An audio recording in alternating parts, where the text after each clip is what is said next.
everyone, Tally and Farrell here from Boardavir, and welcome to our review of Red Rising, the newest game from publisher Stonemaier Games. This game will transport you to the world of Red Rising, a popular dystopian book series where society is built on a caste system of colours. Red Rising, the game, is a hand management and combo builder. In this game, you'll be cycling through cards in an attempt to create the perfect symbiotic hand and outscore your opponents. For 1 to 6 players, and usually playing in under an hour, Red Rising has provided us with a short, snappy challenge that we've thoroughly enjoyed. It's important to note that we were sent this collector's edition review copy by Stonemaier Games.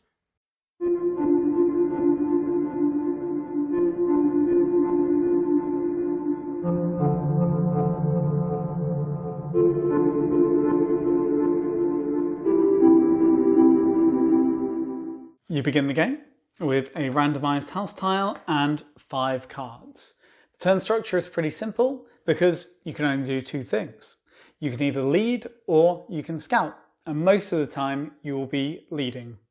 To lead, you'll take a card from your hand and you'll put it on a location on the board. Then you trigger any when played ability of those cards and deal with those. After that's done, you'll take a card from another location than the one you placed your card on. So in this case, I'll take a card from Mars, and then every location has a bonus associated with it, and you'll get that bonus. Mars will give me helium. Alternatively, if I didn't want to take a card from another location, I could draw one randomly from the top of the deck. And instead of getting a predetermined reward, I roll the dice and get what it gives me. If I wanted to scout, this is something you only do when you're happy with your hand and the combos you've made, and you just want to get specific resources or bonuses. So to do a scout, you'll just take the top card of the deck, put it on any of the 4 locations, and gain the reward associated with where you put it, like so. So, why would you do either of these? Well, each card has a core value, which is at the top, and at the bottom there are conditions which, if you fulfill them, are going to score you more points. For example, if Orion is with her ship the Pax, that will score you more points. Others might have you scoring more based on what's on the board or where you are on various tracks. You'll be cycling through cards to create a super hand, to have your cards interlinking and scoring hundreds of points. That's not all though, each location has a bonus associated with it. Jupiter will let you move up the fleet track and you'll gain the printed VP. Mars will get you helium, and each one of these is worth 3 VP. Luna lets you take the sovereign token and then you can activate your house's ability. And the Institute will let you place influence cubes on the Institute, where you'll score for how many cubes you have there compared to the other players. The game will end when 3 conditions are met by any combination of players, or 1 player has met 2 of the conditions.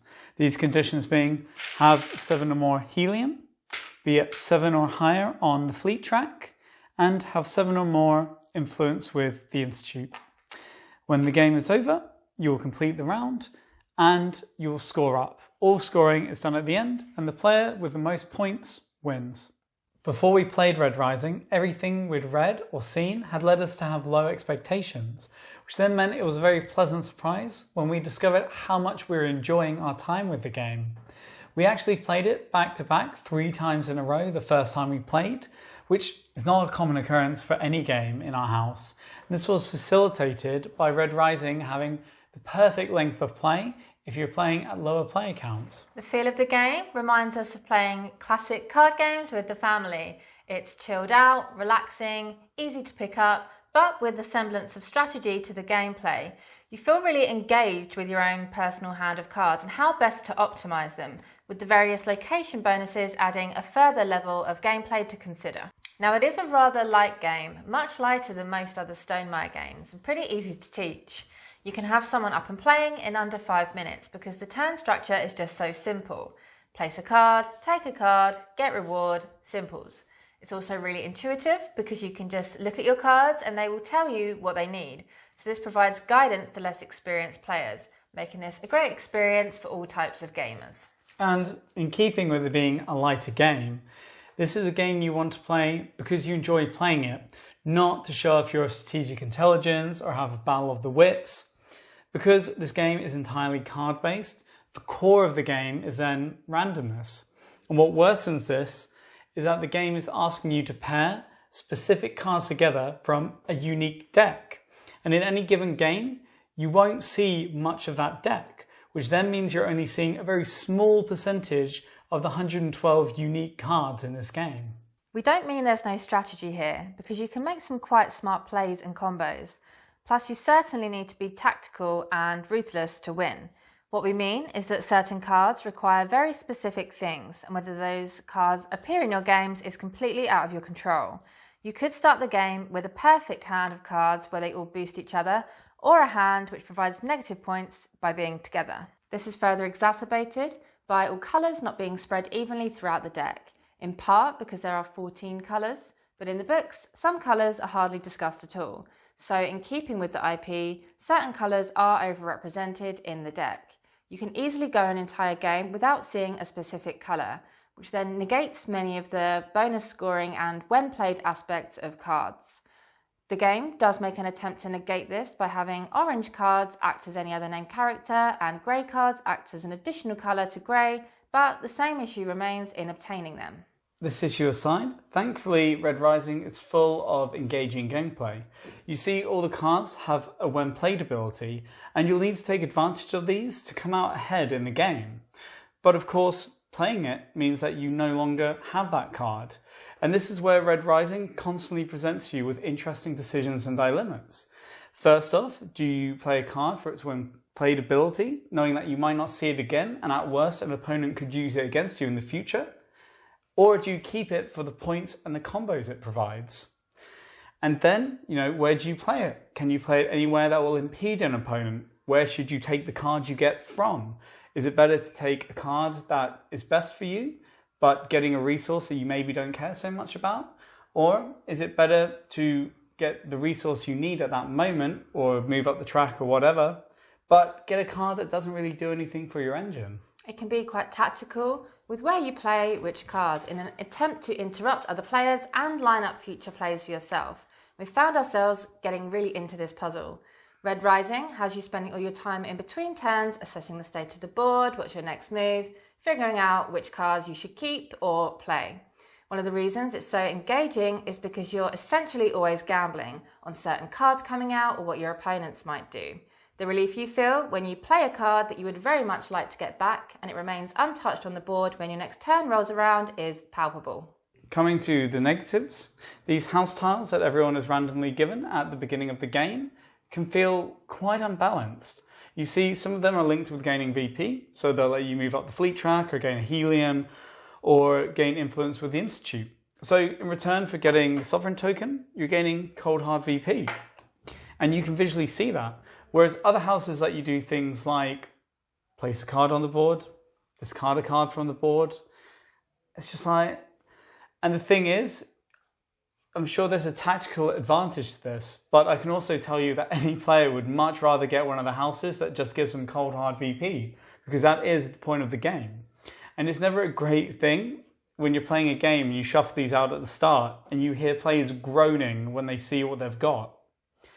And another quibble, which is maybe a personal one, but these houses are a small part of the game, and they've assigned the player colours of components to these houses, which then means that players cannot choose the colour they want to play as. And I just think, let people be the colour that they want to be. It makes them happy, and it's just like a nice thing that you enjoy when you play a game, to have your personal colour.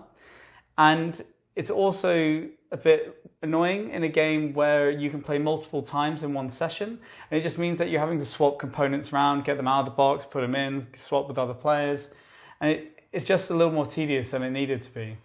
Otherwise, some sort of mechanic that would allow players to add new cards to the board more often could help players create combos more easily.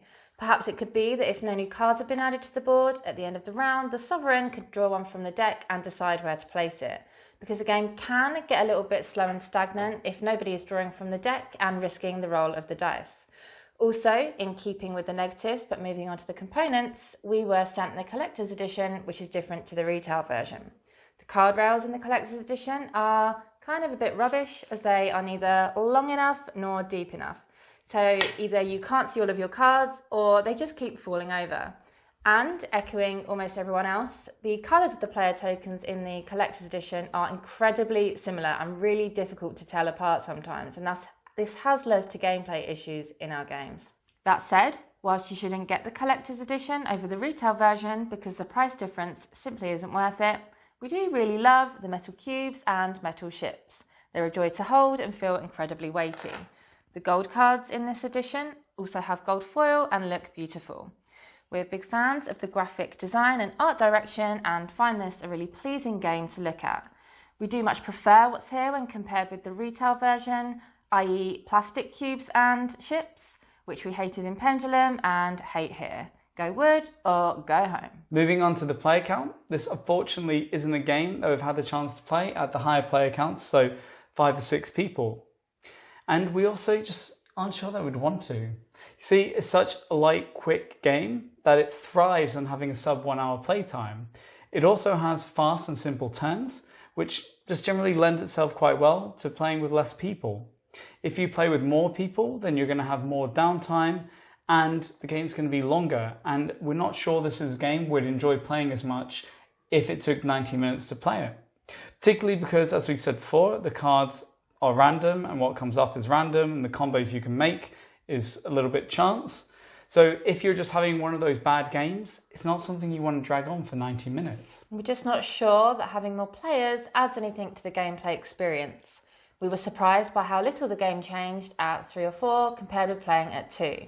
That said, props to Stonemaier for always striving to allow people to include as many friends as possible. It's better to have it and not use it than not have it at all.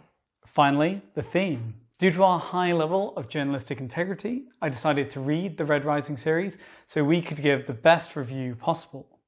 And now I have Jamie Stonemaier to thank for having had no spare time for 2 weeks, because every second I've had spare, I've been reading the Red Rising series. Being on book 4 now, I have to be honest and say that the theme is really just set dressing. If you've read the books, you'll get a kick out of it. If you haven't read the books, a la tally, it won't really matter and you'll still have fun. What they have done with the characters and their when played powers and what cards they want to be with and what the characters they want to be with is all in keeping with the novels and interesting, and they've done it quite well, but it just never really evokes the feel of Red Rising, a very dramatic, brutal, tense, strategic series really. You just never get any of that. It's quite abstract in some ways here, and that's very much not what Red Rising is. But don't worry, because this also isn't the type of game where someone who's read the books will have any kind of advantage over someone that hasn't read the books. You might know what you're looking for, but I don't think it's going to matter, because the cards you get dealt at the start of the game almost matter more than what you know about the game. So, in summary, Red Rising is a wonderful hand management game. It's not for everyone, and it's not without its issues, but it is a game that we've really enjoyed every play of. If you're looking for a lighter card game with some bells and whistles that's accessible for most and plays in under an hour, then look no further. Just be aware that in a game with so much randomness, with a unique deck of cards where you have to pair certain cards together, can cause frustration. Also, whilst we do really like the collector's edition, it's not without its issues and it's not worth the difference in price. For another recommendation, the game that Red Rising took its inspiration from, Fantasy Realms, is supposed to be quite good. If you enjoyed this video, we'd really appreciate it if you could give it a thumbs up. Subscribe to our channel if you're not already for regular board game reviews and other content, always with a little hint of these two doggos. And feel free to let us know in the comments if you have any questions about the game. Nice one, son. See you next time. Bye-bye. Bye.